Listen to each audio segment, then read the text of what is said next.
We are all waiting for news about the next DLC, and as always, when Frontier stays quiet, we start digging. The following screenshot was posted to the Jurassic World Evolution 2 subreddit, revealing the update of a Linguistic Quality Assurance Branch, or LQA, which indicates a DLC is in its final stages of development and is currently undergoing quality testing. However, the DLC might not come as soon as you would think or hope based on that information. Hello everyone and welcome to a very data-filled video as we will be diving into the SteamDB page for Jurassic World Evolution 2 to try and unearth a time frame for the release of the next DLC. While this video is all data-driven speculation, it is still speculation. Keep that in mind. Until Frontier comes out with an announcement, everything is unsure. We're just having fun playing detective. Credit to SM4107XX on Reddit for noticing this quality assurance branch going up on SteamDB and bringing it to everyone's attention. Even before the Jurassic Park free update released, we already had confirmation directly from Frontier that there would be future DLCs coming to the game. They literally sent out an email to us content creators and we spread the news. This update to the LQA confirms the confirmation. It is doubly confirmed that a new DLC is coming. Not only that, but it is quote-unquote close to completion, with the quality assurance being the final phase of the development. That final phase, however, is very important, so it takes time. To get a sense of how close to completion this next DLC is, I went through SteamDB searching for the LQA updates for the previous DLCs, so I could see how much time there was between the DLC going into this QA phase and its actual announcement date and release date. I'm going to lay those numbers out for you in this video. I'll try to keep it short, and we can draw our own conclusions from there. For the upcoming DLC, this is the first LQA update to appear on SteamDB, and it was posted on June 30th. And that is important to note. It is the first LQA we've seen pop up since the release of the previous DLC, the Feathered Species Pack. Most DLCs will have multiple LQA updates because during the first round, the quality assessment can run into issues, meaning they have to make changes and start over with the LQA. So the first LQA post for previous DLCs is what we need to be looking at, since this post from yesterday is the first one to appear for the upcoming DLC. So those are the two we have to compare to get to a time frame. The first LQA before the release of the Feather DLC is dated February 16th. Here are all the key dates for that Feathered Species Pack. So the first LQA went live on February 16th. The DLC was officially announced on March 22nd, note the big time gap there, and the DLC released to the public on March 30th.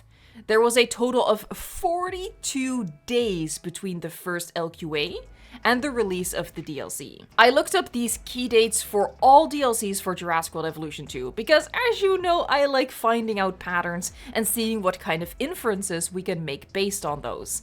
Well, here are those dates. The LQA dates for each DLC is the first LQA branch to get added to SteamDB after the preceding DLC. So for example, the LQA branch from January 21st is the first LQA branch to appear after the launch of the Early Cretaceous DLC, which is why this table attributes it to the next DLC, which was the Camp Cretaceous pack. The LQAs are of course not titled according to which DLC they pertain to, but this is a fairly safe assumption. You might have already noticed that there is a significant time period between the appearance of the first LQA and the release of any given DLC. In this column, you can see the amount of days between LQA and release. At first glance, there seems to be too much variation in these numbers to call it a pattern, but there actually is somewhat of a pattern to it that we can use. The Early Cretaceous pack is a bit of an outlier. It released a mere month after the launch of the game, so two factors go into this shorter time period. One, there is a good chance that these dinosaurs were ready at launch and were just held back for a first DLC, thus requiring less quality testing because it all happened before the launch anyway. Or 2, the first LQA that can be found on the SteamDB preceding this DLC is actually not the first LQA. SteamDB only goes back to November 4th, 2021. As an outlier influenced by a special circumstance, I'm not considering it for the emerging pattern. Without unleashing in-depth statistical analysis to confirm, at a glance, it seems the quality testing for all the packs was fairly consistent, with the packs all taking only 40-something days to quality test. The expansions took significantly longer in the quality assurance phase, as you would expect considering the amount of content that these DLCs contained. So what does that mean for the release date of the upcoming DLC, given the latest quality assurance branch that went live on June 30th? Well, it seemingly depends on whether it will be a pack or an expansion. As it appears, expansions logically take longer to test. I will point out that in the email Frontier sent to content creators, they only mentioned packs being planned for the future.